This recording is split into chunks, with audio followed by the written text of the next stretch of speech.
So basically,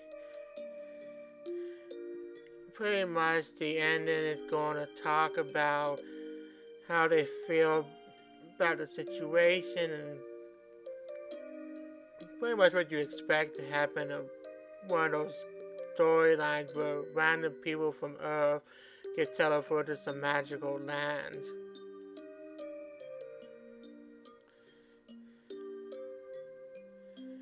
I don't want to know.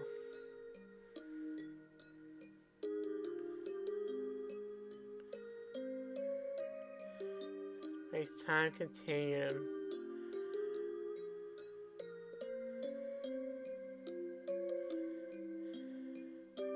Something kind of sad about this tune because you really think about it, you have to wonder if they actually did the right thing. I mean, in a sense, they basically saved Jikandia from being destroyed by time, but really, what is a place without time but a shell of its former self?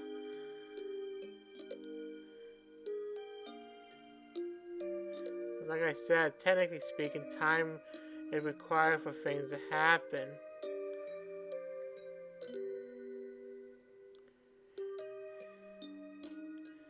And all that.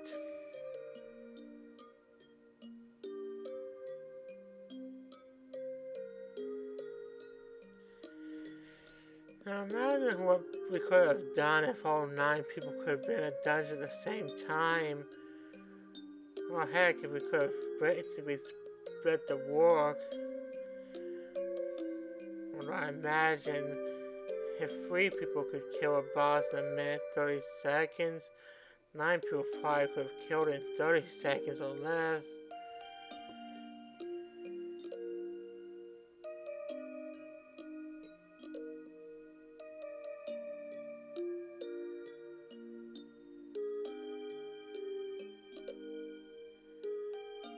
Yep.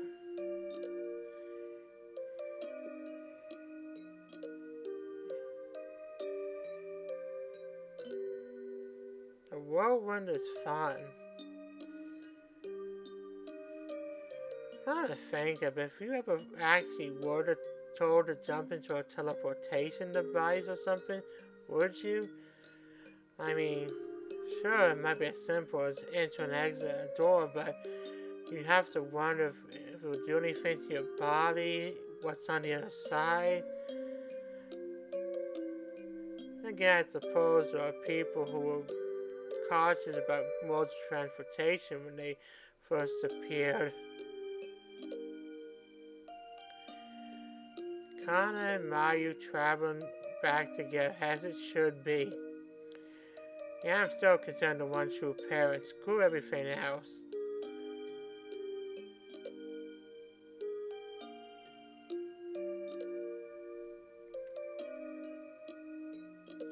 Yeah, they have to be going back together for a reason. And of course, these 3 at the same time.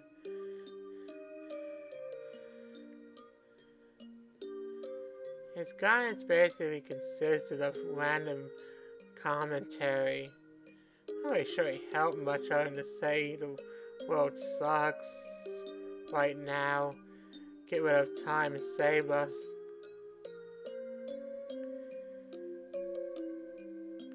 Although for a info dump fairy or whatever you want to call it, he's at least a bit more interesting, has fun with things. And his commentary is ready to spice up the game rather than say, hey, listen, or anything like that. And these 2 together. Wow. 3 guys together, 1 guy alone, 2 girls together. She could have taken any animals with her anyway. But I guess the dragon had to stay.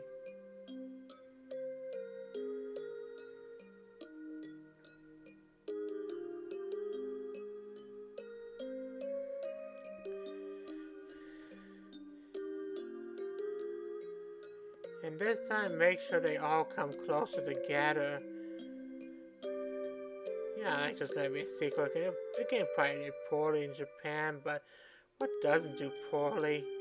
Really, the games that do well are the exception, not the rule. Not just games, but movies, and really stuff that does well.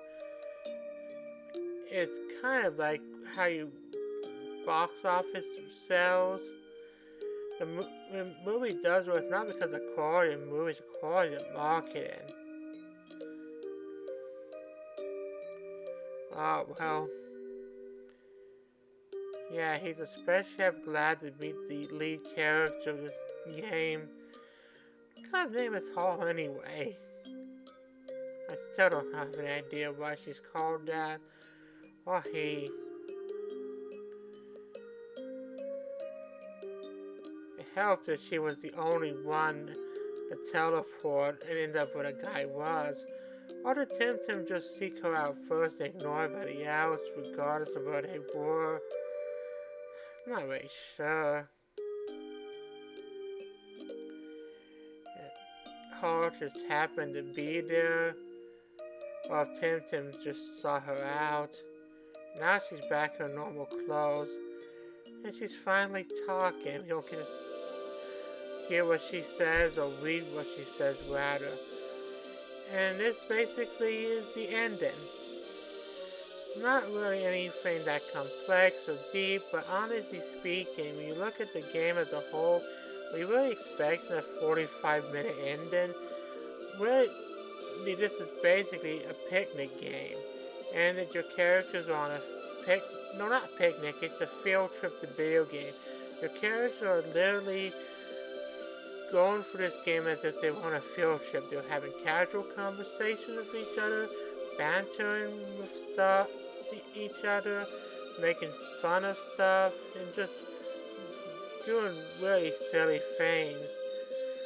This is not a groundbreaking game, but it's actually pretty fun to play.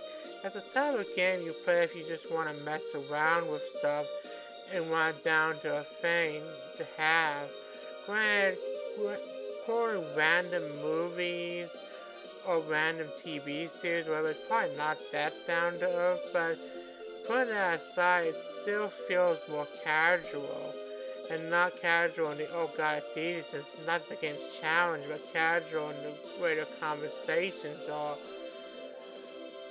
It really does feel like they're a bunch of friends or acquaintances or students talking to each other as opposed to random philosophical sayings given form.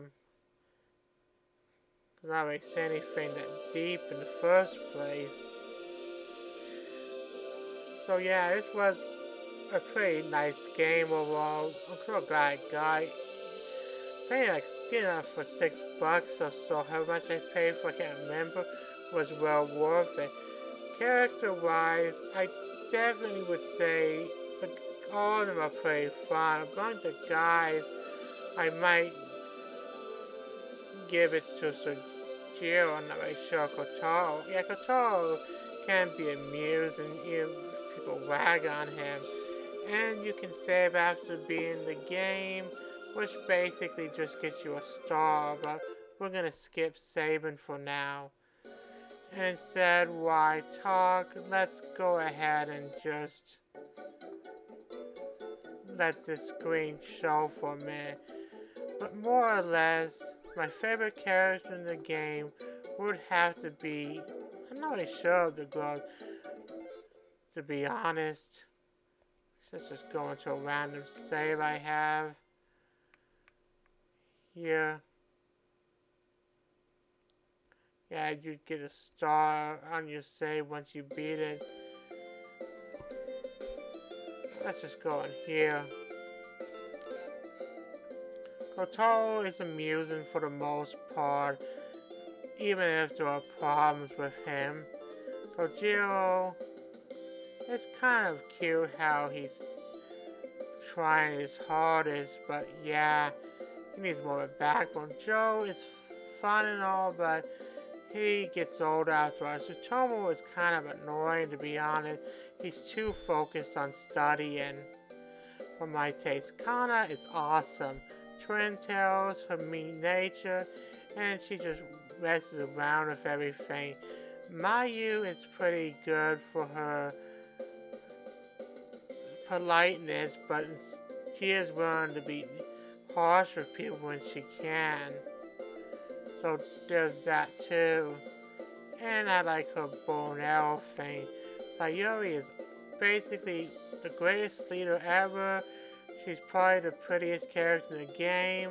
If we go by her sprite anyway, or character model. I really wish I could find actual artwork of her. But yeah, she probably is the pretty one. Hako is definitely my favorite. Her lines are awesome.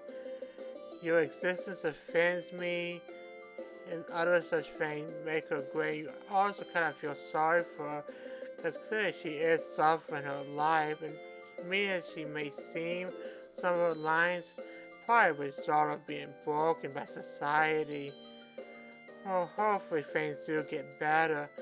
I would kind of like to see the characters in better models, see what the school life is like, but I guess they want to leave some things a mystery, and really, I don't think the game had a budget for such an ending, or showing flashbacks of school life or anything like that, or better graphics. They were definitely keeping things simple for a reason. But yeah, that's how I feel about the cast.